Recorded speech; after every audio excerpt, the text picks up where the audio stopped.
할렐루야. 시간이 짧은지라 인사를 길게 못해서 아쉽지만 잘들 지내고 계십니까? 옛말에 매는 빨리 먼저 맞는 게 낫다는 말이 있습니다. 매 맞을 차례 기다리며 불안해하는 것보다 빨리 매 맞고 발 뻗고 잠 잘 자는 게 낫다는 말이 있겠죠. 오늘 본문 말씀은 요한계시록 1장 1절에서 3절입니다. 예언의 말씀은 축복입니다. 또 다시 단언케 한다면 예언의 말씀은 사랑입니다. 말씀으로 전하고자 합니다.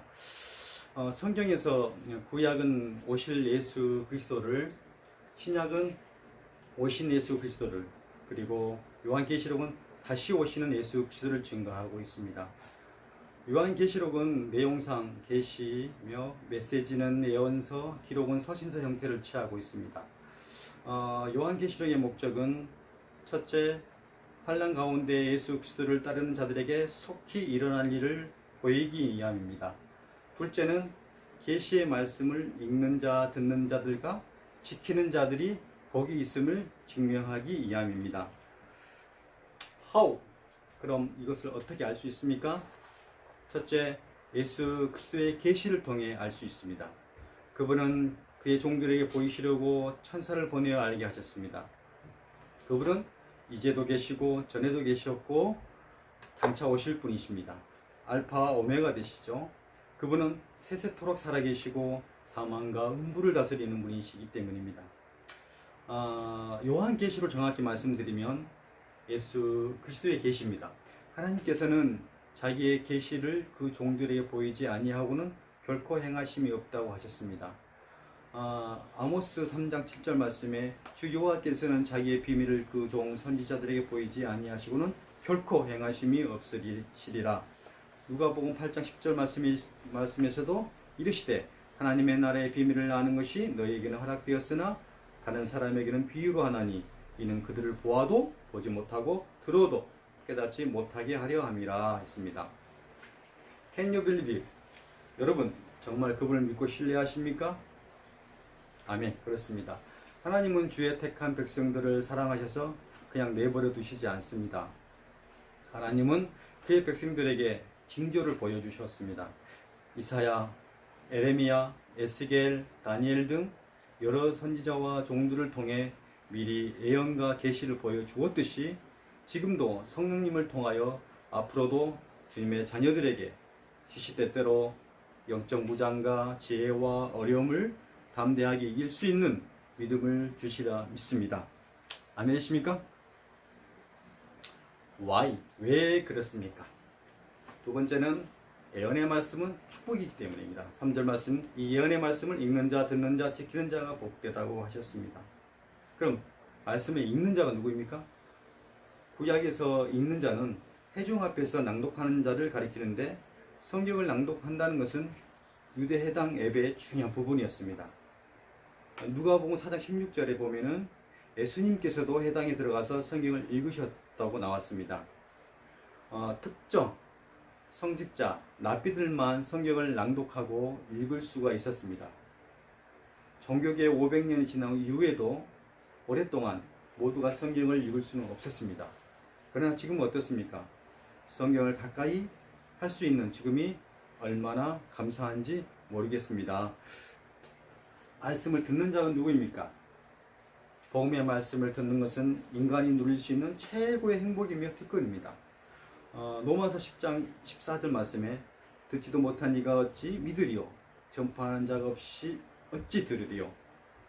17절 말씀에도 믿으면 들음에서 나고 들음은 그리스도의 말씀으로 말미암다고 했지 않습니까?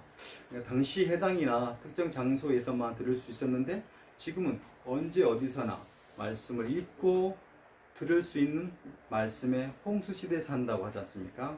수많은 서적들, 인터넷, 유튜브 설교 등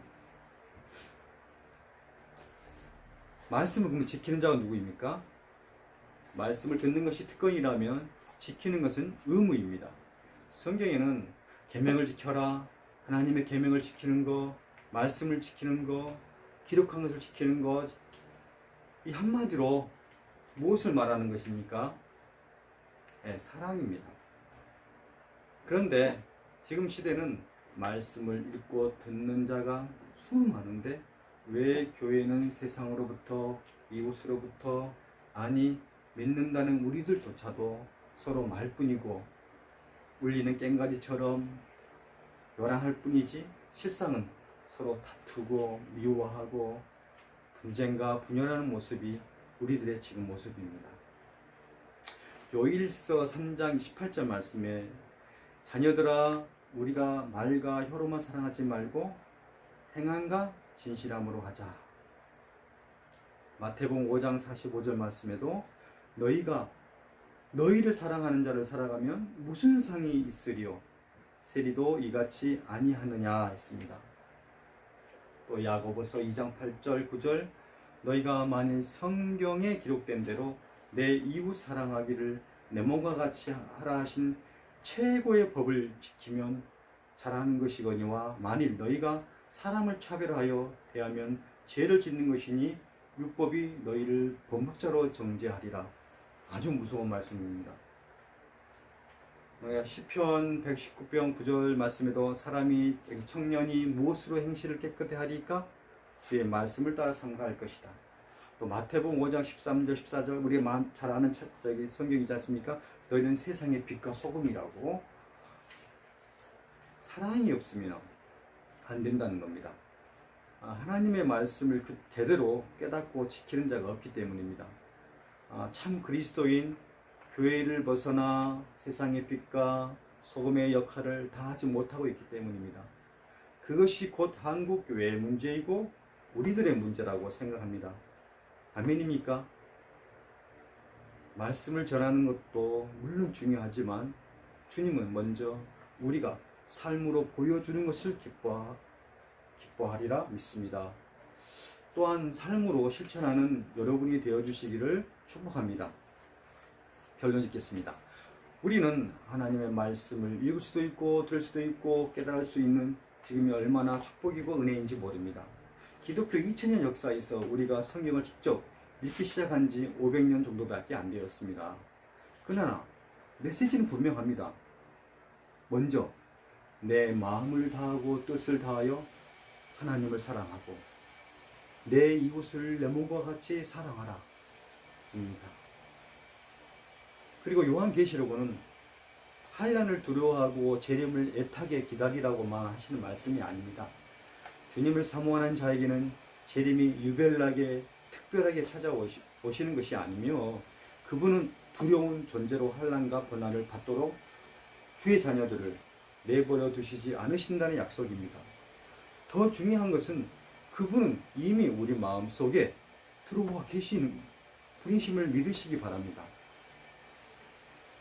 하나님을 모르는 사람들에게는 왜 세상이 힘들고 환난을 당해도 무슨 뜻인지 깨닫지 못하겠지만 우리 택한 사람들은 그 시대의 징조가 나타나면 깨닫고 회개하고 영적으로 분별하고 믿음에 굳게 서면 되는 것입니다. 왜요? 우리에게는 하나님 나라의 백성이고 하나님 나라가 준비되어 있기 때문입니다. 주님을 우리 삶의 중심에 모시고 그분을 예배하는 자들은 복이 있습니다. 주님을 따르는 복 있는 생애가 되기를 축복합니다.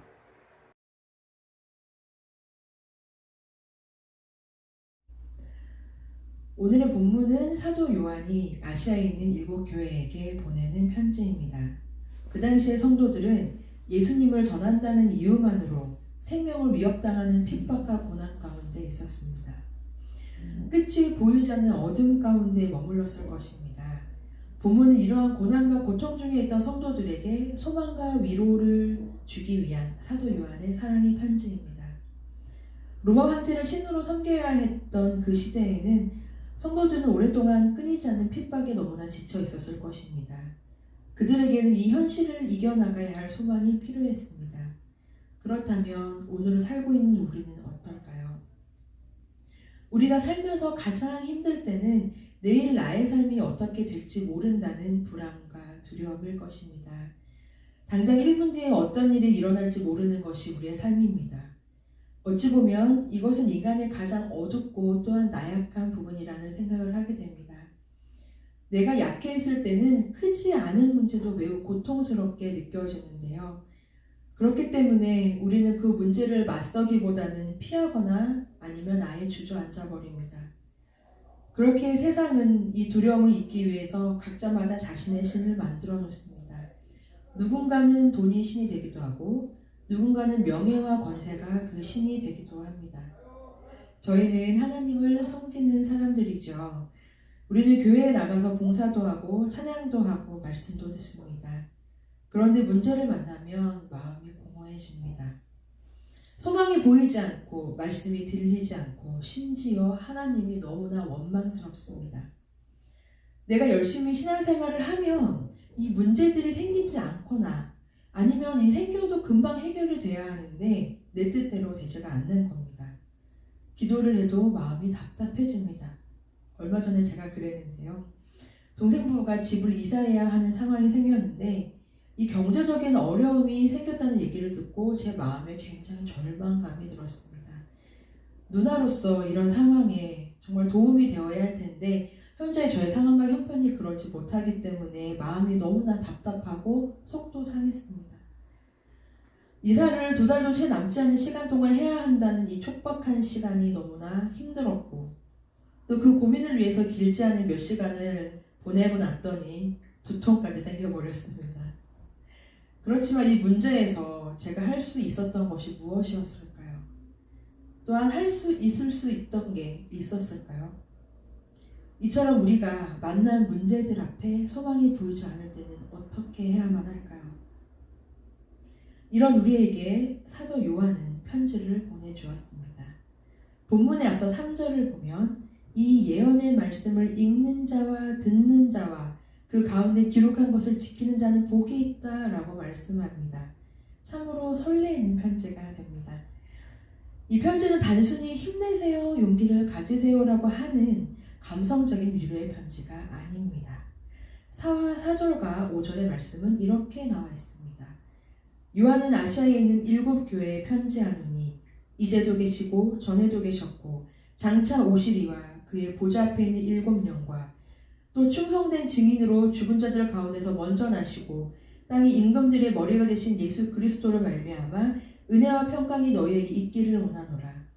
우리를 사랑하사 그의 피로 우리 죄에서 우리를 해방하시고 이제도 계셨고 전에도 계셨고 장차 오실 하나님과 7 영, 즉 완전하신 영이신 성령 하나님과 충성된 증인이며 죽은 자들 가운데서 먼저 나시고 땅의 임금들인 예수 그리스도의 이 삼위 하나님께서 함께 우리에게 보내시는 권세와 능력이 있는 편지입니다. 본문 6절에서는 우리의 신분에 대해서 일깨워주고 계십니다. 그의 아버지 하나님을 위하여 우리를 나라와 제사장으로 삼으신 그에게 영광과 능력이 세세토록 있기를 원하노라. 아멘. 고향에서 떠나서 나그네인 줄만 알고 살았던 우리에게 너희는 나라와 제사장이다 라고 알려주시는 겁니다. 마치 자신이 왕족인 줄 모르고 살았던 하층민이 자신이 왕의 후손임을 깨달은 아주 환희의 순간이 되는 것입니다. 나그네로 사는 것은 항상 지치고 안정되지 못하는 삶이지만 자신의 실제 신분을 깨닫고 나면 영광받을 그때를 위해서 나그네는 현재의 삶을 충분히 기쁨으로 이겨낼 수가 있는 것입니다. 마지막 때에 하나님이 오셔서 우리의 고난과 고통의 삶을 끝내시고 모든 악을 공의로 심판하실 때 우리는 하나님과 함께 영광과 승리의 자리에서 축배를 들 것입니다. 우리는 모두 다윗과 요셉 이야기의 결말을 잘 알고 있습니다. 그렇게 그들은 자신들의 고난에 절망에서 주저앉아 있지 않습니다. 실제로 다윗과 요셉은 아브라함 때부터 하나님이 그들에게 주셨던 언약의 말씀들이 반드시 성취가 될 것이라는 결말을 알고 있었기 때문에 그들이 겪는 고난에 대해서 담대하게 맞설 수 있었습니다. 그들은 자신들의 참 주인이신 하나님이 그들의 고통을 보시고 고통의 소리를 들으시며 그들과의 언약을 실행하심을 알고 있었습니다.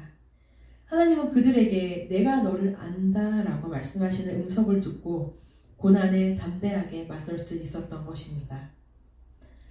하나님은 이 역사의 시작과 끝을 모두 주관하시는 전능자이시며 이제도 계시고 전에도 계셨으며 장차 오셔서 우리와 함께 영원히 계실 것입니다.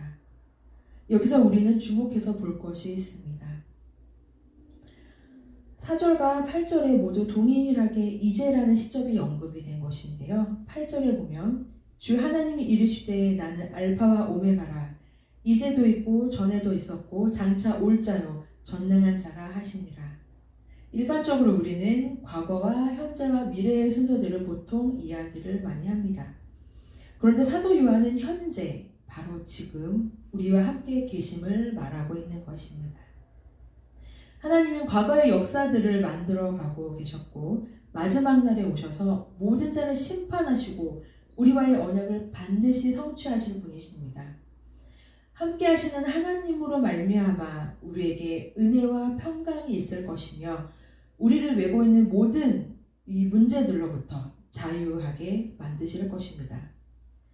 사도 요한이 말하고 있는 평강은 단순한 마음의 평화를 이야기하는 것이 아닙니다. 이 평강은 치열한 전투를 마치고 오는 아주 평안한 상태를 의미합니다. 우리의 참 주인이신 하나님께서 함께 하심을 우리가 믿을 때에 우리 삶의 치열한 전투는 끝나고 하나님이 주시는 은혜와 평강을 누리게 될 것입니다. 문제가 찾아올지라도 우리는 하나님과 함께하는 승리의 결말을 알고 있기 때문에 괜찮아 라고 담대한 고백을 할 수 있게 됩니다. 그렇다면 하나님과 함께 고난에 맞서 승리의 길로 가기 위해서 우리는 어떻게 해야만 할까요? 나그네가 낯선 땅에서 살아가려면 자신을 지킬 수 있는 여러 가지의 무기들이 필요합니다. 물론 우리는 이 이야기의 결론을 너무나 잘 알고 있지만 오늘 만난 이 고난들이 아주 훌륭하고 멋지게 맞서야만 합니다. 오늘날 이 땅에서 나그네로 사는 우리에게 기도와 말씀은 강한 영적 무기를 갖게 해줍니다.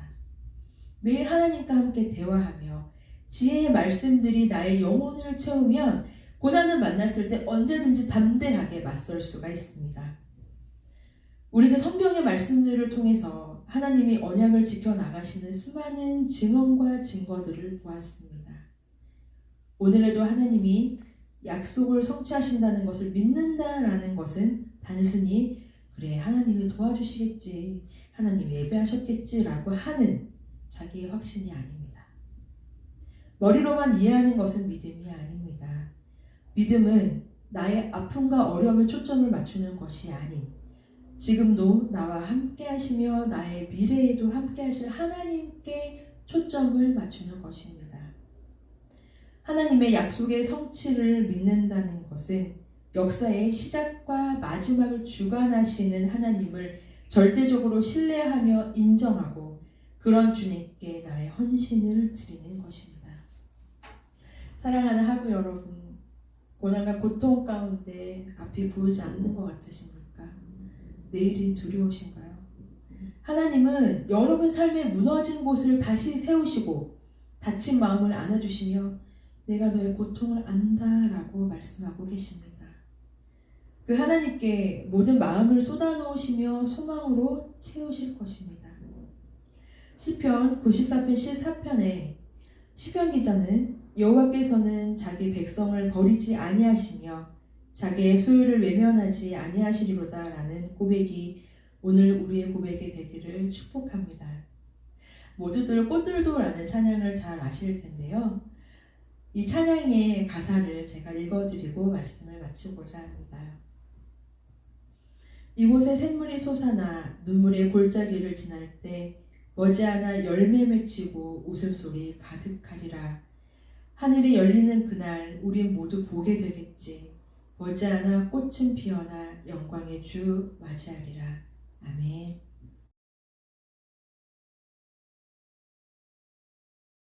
우리는 일상적인 삶 속에서 너무나도 자주 불균형적인 신앙생활과 비성경적인 적용, 그리고 영적인 해를 당하게 됩니다. 코로나19로 인해서 신천지 사교 집단이 온 전하에 드러나게 되었습니다. 거짓 믿음과 진정한 믿음의 혼합은 그리스도께 대항하는 사단의 강력한 무기로 사용됩니다. 요즘도 사단의 교활한 유혹의 함정들이 성도를 주변에 만연합니다. 사단은 거짓 선생들을 통하여 세상과 타협할 수 있는 길을 자유롭게 열어주려고 하고 있습니다. 본문의 두아디라 교회의 성도들은 이세벨이라는 여자를 용납함으로써 영적인 변절의 자리에 끌려가게 되었습니다. 안타깝게도 오늘 본문에서처럼 한국교회의 내부에도 복음과 비진리들이 잠식해가는 가르침과 사상들이 상존하고 있습니다. 왜 이렇게 헷갈릴까요? 왜 우리는 거짓 믿음과 진정한 믿음을 분별해야 합니까? 저는 직장인들을 제자 삼는 사역을 하고 있습니다. 이 질문은 형제 자매들이 제게 자주 질문한 것입니다. 왜 이렇게 헷갈릴까요? 성실한 성도들인데 말입니다. 이 질문을 냈던 한 형제가 생각납니다. 한방로에 내린 어느 겨울이었습니다. IMF가 끝나고 경제적으로 어려운 시기였습니다. 한 3년 정도 저와 1:1 교제를 했던 형제님입니다. 네로라 하는 의류업체 이사로 있다가 독립하여 소규모 인테리어 회사를 시작하였습니다. 당시 생계가 어려웠습니다. 늦은 오후 시간에 불쑥 제 사무실을 형제님이 찾아왔습니다. 형제님의 사무실이 여의도에 있는 터라 K생명 노원지점에 있는 저는 반갑기도 하고 당황스럽기도 했습니다. 왜 이렇게 헷갈릴까요, 순장님? 이 일을 추진해야 됩니까? 말아야 합니까? 하는 것이었습니다. 사회 전반적으로 사업이 어려워지고 교회 건축이 시들해지고 있는 상황에서 형제님은 지인의 소개로 A지역에서 가장 큰 나이트클럽 건물 전체를 리모델링하는 일을 맡게 되었습니다. 유영재님이 건물주 회장님을 만나고 나서 저를 찾아온 것입니다. 큰 교회 안수 집사이고 제자 훈련을 받아서 여러 형제를 섬기고 있는 형제로서 큰 돈을 벌 수 있는 기회였습니다. 그런데 하필이면 나이트클럽과 고급 여정이 있는 건물이었습니다. 술접대, 성접대, 그리고 돈을 요구하는 건물주 회장님의 관계를 어떻게 해야 하는가? 나름대로 신앙의 정체성을 지키면서 사업을 해왔던 형제에게는 참으로 난감한 상황이었나 봅니다. 여러분, 이런 형제를 어떻게 도울 수 있을까요? 사실 유형제처럼 갈등하고 있는 그리스도인들이 한두 사람이 아닙니다. 더군다나 이 문제가 가정의 생계와 연결될 때는 더욱 그렇습니다. 타협을 해야 될까요? 말아야 할까요? 저는 형제님의 손을 붙잡고 말씀을 암송하고 기도를 해주었습니다. 너희는 이 세대를 본받지 말고 오직 마음을 새롭게 함으로 변화를 받아 하나님의 선하시고 기뻐하시고 온전하신 뜻이 무엇인지 분별하도록 하라. 이것은 우리 주변에서 볼 수 있는 저와 여러분의 문제이기도 합니다. 우리는 구조적인 악 속에서 어찌할 바를 모를 때가 많습니다. 오늘 본문을 보면 두아디라 교회도 유형제와 같은 분들이 많이 모여있는 교회라 생각이 듭니다. 당시에 두아디라는 공업과 상업의 요충지였습니다. 여러분도 알다시피 우리나라에서도 경제 호황기 때 현대자동차가 있는 울산에 가면 강아지들도 입에 수표를 몰고 다닌다고 했습니다. 두아디라에 이루어지는 대부분의 상거래나 계약은 신당에서 우상 숭배로 바쳤던 음식을 먹으면서 이루어졌습니다. 그래서 두아디라 교회의 성도들은 생계수단인 상업활동에 많은 지장을 받게 되었습니다. 이때 이세벨이라는 사람이 나타나서 이 세상과 타협을 정당화시키는 교훈을 가르쳤던 것입니다. 이로 말미암아 두아디라 교회 성도의 신앙들이 흔들렸고 몇몇 사람들은 그 교훈을 따라갔던 것입니다. 우리가 이 같은 상황을 제대로 분별을 해야 하는 이유는 이단과 불신앙과 무신론이 급속도로 퍼져나가고 있기 때문입니다. 반기독교적인 환경 속에서 그리스도인의 정체성이 가지고 살아간다는 것은 녹록지만은 않습니다. 이러한 상황 속에 그리스도인들 중에는 자신의 신분을 떳떳하게 밝힐 수 없는 사람도 많이 있으리라 생각합니다. 사실 저도 이러한 환경 속에서 자유롭지 못합니다. 그러나 감사한 것은 이러한 저와 여러분의 신앙을 아시는 주님께서 돌이킬 수 있는 기회를 주고 계십니다. 하나님께서 책망하시는 이유는 우리를 올바른 길로 인도하시기 위해서입니다. 심판의 말씀은 우리로 하여금 회개, 곧 돌아오기를 원하시는 하나님의 사랑의 표현입니다. 분별하는 것이 왜 이렇게 헷갈릴까요? 아니요. 분별을 아예 못하는 사람은 헷갈리지도 않습니다. 저는 끊임없이 제 옛자와 씨름하는 상황들이 있습니다. 여러분 어떻게 생각하십니까? 저는 늘 제 감정과 제 속의 옛사람과 갈등하고 싸우며 살아가고 있습니다. 매번 이런 제 실존을 볼 때마다 주님께 긍휼을 구하며 살아갈 수밖에 없었습니다. 직장 내에서 그리스도인으로 산다는 것은 참으로 어렵습니다. 대가지불이 필요합니다. 잘못된 직장 문화에 타협하지 않은 저를 보고 어떤 상사는 조직에서 암적인 존재니 저 녀석은 예수가 우선이야 하면서 늘 공개적으로 인격적으로 모욕을 주기도 하고 업무 시간 내에 최선을 다해서 일하지만 형식적인 야근을 좋아하는 직장 문화는 부당한 인사 발령으로 저를 낙심케 했습니다. 하지만 정말 힘들 때가 많았어요. 그때마다 생각나는 말씀이 있었습니다. 너희가 피곤하여 낙심치 않게 하여 죄인들이 같이 자에게 고역한 일을 참으신 자를 생각하라. 하나님께서는 때마다 일마다 저의 삶에 묵상케 하시고 저를 격려해 주셨습니다. 승진을 믿기로 하는 직속 상사의 술자리 참석에 응하고 싶은 달콤한 유혹도 있었고요. 또한 부당한 지방 발령이 있을 때는 힘 있는 주위에 있는 그리스도인 동료들에게 도움을 받고 싶은 마음도 많았습니다. 늘 버텨내고자 기를 쓰고 주님의 은혜를 구한 적이 한두 번이 아니었습니다. 사탄은 우리의 마음을 기만적인 편안함과 기쁨으로 채울 수 있는 능력을 가지고 있습니다. 본문에서처럼 두아디라 교회 성도들이 거짓 선지자 이사벨을 너무나 쉽게 용납한 것처럼 저도 제 자신에게 직장 안에서 끊임없이 도전이 있었습니다. 그럴 때마다 예수님은 제 삶의 이정표가 되셨습니다.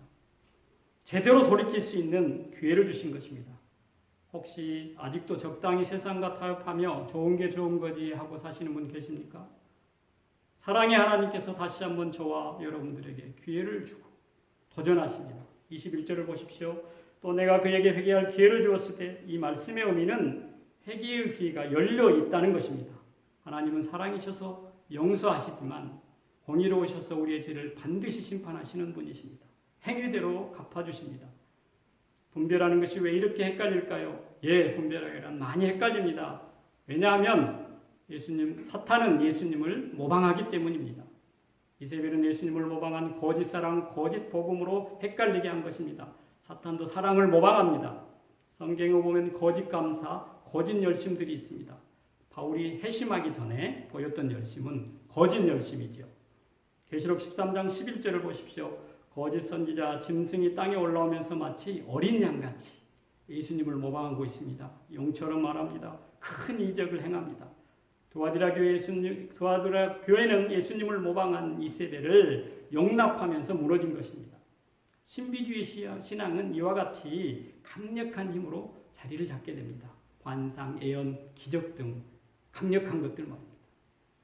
우리는 몰려오는 신비주의, 세상의 유혹과 타협에 넘어지지 않도록 깨어 있어야 합니다. 세상의 규칙을 따르지 않으면 생계의 위협도 받습니다. 잘못된 복음으로 인하여 거짓 평안을 얻게 되고 욕망의 길을 정당화하기도 합니다. 한 번 눈 딱 감으면 일이 잘 풀릴 것 같아요.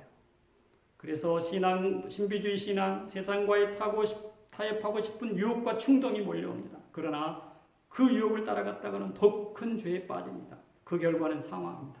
그런데 이상합니다. 예수님께서 이세벨에게 회개의 기회를 주셨지만 이세벨은 회개를 거부합니다. 그 결과로 이세벨은 병으로 침대에 눕게 될 것이고 그 거짓 교훈을 따는 사람에게는 영원한 죽음이 내려질 것입니다. 그러나 끝까지 믿음을 지킨 성도들은 주님과 함께 하늘나라의 영광을 누리게 될 것입니다. 우리는 처음 믿음보다 나중에 믿음이 칭찬받는 성도의 삶을 살아야 합니다. 도아디라 교회가 칭찬받는 것은 주를 위한 사업, 사랑, 믿음, 섬김, 인내가 처음보다 더욱 좋아졌기 때문입니다. 예수님께서 권면하시는 것은 회개와 처음 있는 것을 끝까지 굳게 잡으라는 것입니다. 그리하면 승리에 대한 상급으로 만국을 다스리는 권세와 새벽별을 주신다고 약속하십니다. 영적 충만함들이 오직 하나님의 말씀으로부터 나온 것인지 우리 삶을 통해 스스로 점검해야 합니다. 성경만이 진정한 믿음과 실천의 절대적이고 확실한 기준이기 때문입니다. 예수님께서 십자가에서 이기신 것 같이 우리도 그리스도의 연합으로 이길 수 있습니다.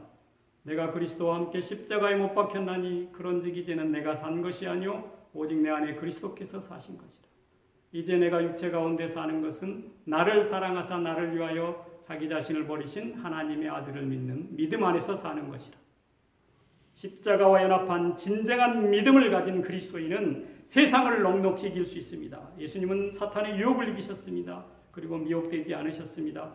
육신의 정욕, 안목의 정욕, 이생의 자랑을 이기셨습니다. 25절을 보십시오. 다만 너에게 있는 것을 내게 올 때까지 굳게 잡으라. 주님이 주신 것을 굳게 붙잡아야 합니다. 오고 계시는 주님을 소망하고 경고하며 흔들리지 말아야 합니다.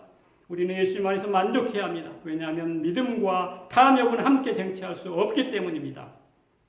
왜 이렇게 헷갈립니까? 라고 말했던 위영재님은 그리스도인으로서 세상과 타협을 정당화하지 않고 신앙의 위기들을 잘 넘기고 자신의 고백처럼 크지도 작지도 않은 감당할 만한 작은 인테리어 회사의 사장, 장로, 순장으로 삶을 굳게 지키고 있습니다. 사랑하는 성도 여러분, 오고 계시는 주님을 소망하며 고난 중에 우리의 생각과 마음을 살피시는 예수님을 굳게 붙잡고 헷갈리지 않는 삶을 살아가도록 합시다.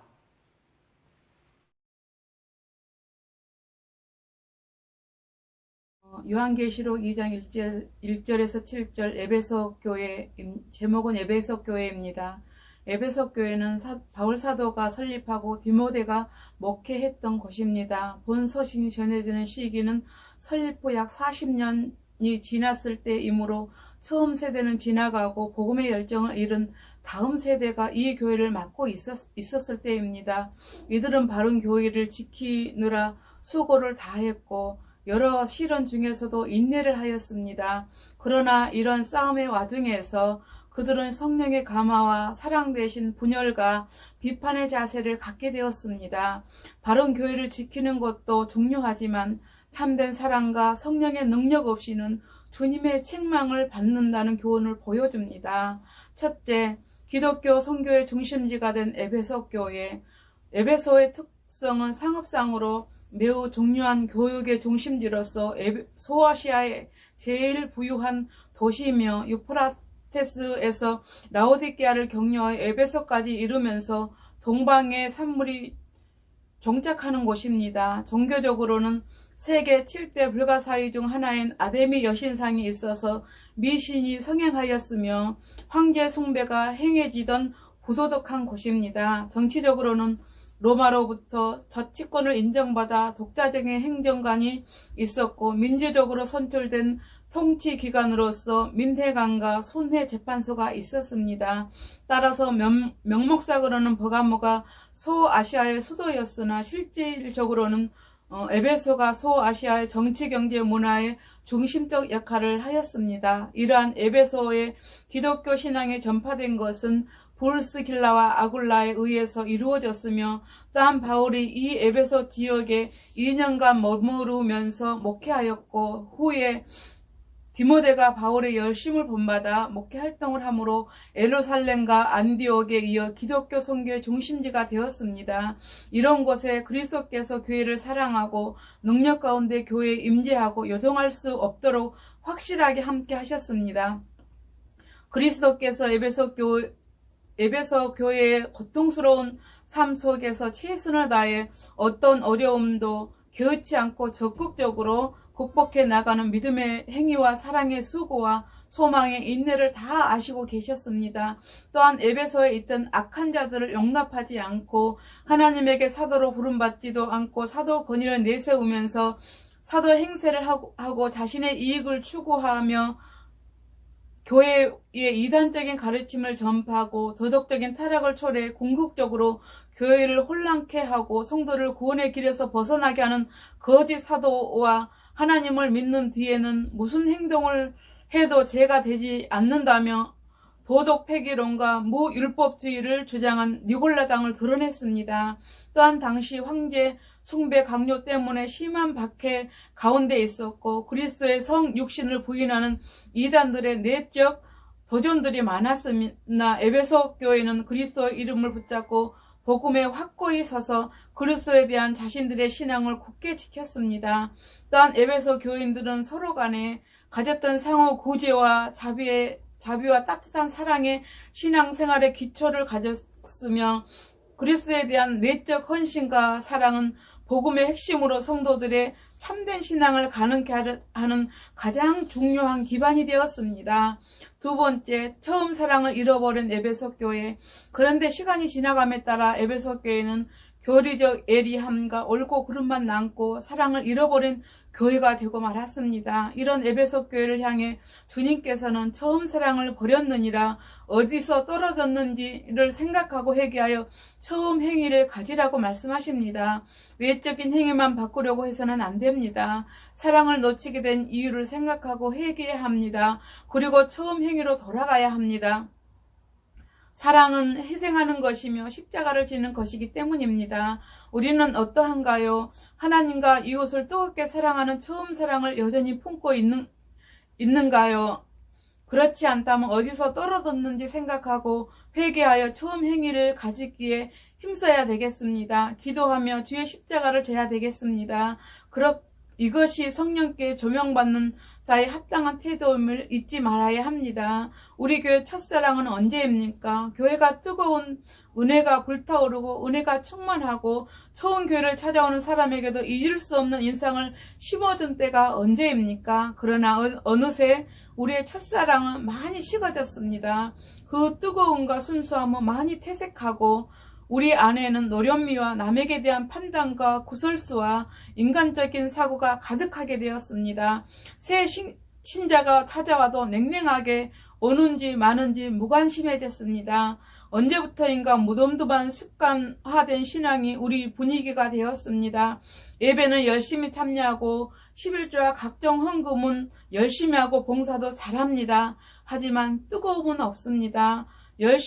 복음의 능력도 사라졌습니다. 모두가 자기의 현재 모범적인 종교 생활에는 만족하지만 거기에 복음의 감격과 생명력은 없습니다. 왜 내가 이렇게 냉랭하고 무덤덤해졌는가? 왜 우리 교회가 이렇게 형식화되고 습관화되었는가? 계속해서 자신을 돌아보고 첫상을 회복하지 않으면 안 됩니다. 이 노력이 없으면 우리도 하나님께 책망을 받고 에베소 교회처럼 될 수밖에 없습니다. 5절에 처음 사랑과 처음 행위를 회복하지 않으면 내 촛대를 옮기겠다고 말씀하십니다. 여기서 촛대란 세상을 밝히는 교회의 사명을 뜻합니다. 처음 사랑을 회복하지 못하면 교회 자체를 아예 없애버리겠다고 선언하신 것입니다. 그러므로 우리도 이 처음 사랑을 온전히 회복하지 못하면 우리 교회의 이 이름도 어느새 세상에서 사라지고 말 것입니다. 세 번째, 에베소 교회가 회복하는 방법입니다. 우리는 처음 사랑을 회복해야 합니다. 부활하신 예수님은 낙심하고 물고기 잡으러 간 베드로를 찾아 디베로 새벽 바다로 오시어 베드로에게 요한 아들 시몬아 내가 나를 사랑하느냐 하시고 3번 물으셨습니다. 그러자 베드로는 주님 제가 주님을 사랑하는 줄 주님께서 아십니다라고 3번 대답했을 때 주님은 그에게 내 양을 먹이라는 새로운 사명을 주시고 그를 회복시켜 주셨습니다. 베드로는 성령의 충만함을 받아 주님을 향한 처음 사랑을 회복하여 수많은 박해를 견디며 하나님의 복음을 많은 사람에게 전파할 수 있었습니다. 베드로처럼 성령의 충만함을 받아 주님을 향한 처음 사랑을 회복하여 교회를 교회되게 늘 우리 교회에 이런 질문을 던지며 첫사랑의 신앙을 잃지 않는 교회와 성도가 되시기 바랍니다. 하나님 앞에서 겸손히 잘못과 책임이 전적으로 자신에게 있음을 고백하며 완전하게 돌이켜 처음 행위를 가지라고 하십니다. 회개의 참된 증거는 구체적으로 변화된 행동과 삶을 통해서만 나타납니다. 이 같은 명령은 에베소 교인들을 심판으로부터 보호하려는 하나님의 사랑에서 기인한 것이라 할 수가 있습니다. 교회들은 하나님의 메시지를 전달하여 통역하시는 그리스도의 영이요 예언의 영인 성령의 권면을 들어 사단과 대결하여 끝까지 그리스도에게 충성하여 죽음과 고난이 존재하지 않는 영원히 그리스도와 함께 있게 될 것입니다. 그리스도의 권면대로 회개하여 처음 사랑을 회복하면 하나님 나라에 참여하여 아담과 하와의 범죄로 접근조차 할 수 없었던 영원한 영생을 영원히 누리게 될 것입니다. 아멘.